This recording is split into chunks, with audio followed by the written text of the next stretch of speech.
0.75 ratio X double ratio 5:8 சரிங்களா?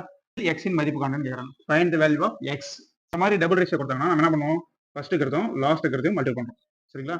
அப்புறம் நடுவில் இருக்கிற ரெண்டுத்தையும் மல்டிபிள் பண்ணுறோம். 0.75 இன்ட்டு 8 நடுவில் என்ன பண்ணுறோம், ஈக்குவல் டு போட்டுருக்கீங்க, டபுள் ரேஷியோக்கு ஈக்குவல் போட்டுருக்கீங்க. அப்புறம் எக்ஸ் இன்ட்டு 5 சரிங்களா? எக்ஸ் இன்ட்டு 5 புரிஞ்சுக்கலாம். நம்ம எக்ஸோட வேல்யூ தான் வேணும். அப்போ எக்ஸ் மட்டும் இங்கே வச்சுங்க. எனக்கு 0.75 8ஐயும் மல்டிபிள் பண்ணுங்க. 8 இன்ட்டு 5 8 5 40 0 மீதி 4 8 56 4 60 சரிங்களா? 600 வந்திருக்கு. இங்க 2 டிஜிட் தள்ளி பாயிண்ட் வைக்கணும் சரிங்களா?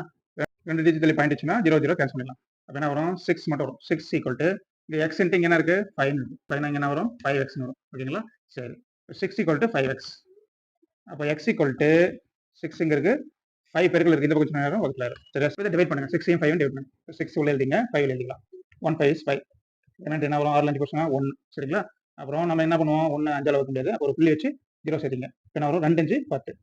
மீதி என்ன வருது, ரிமைண்டர் 0. அப்போ ஆன்சர் என்னது 1.2. அதான் ஆன்சர் சரிங்களா? 1.2 இருக்குதா பாருங்க, 1.12 இருக்குது. இது 1.2 பாயிண்ட்டுக்கு அப்புறம் 2 இருக்கு, 2க்கு அப்புறம் 0 இருந்தாலும் என்ன பண்ணலாம். அப்போ என்ன ஆன்சர், பி ஆன்சர்.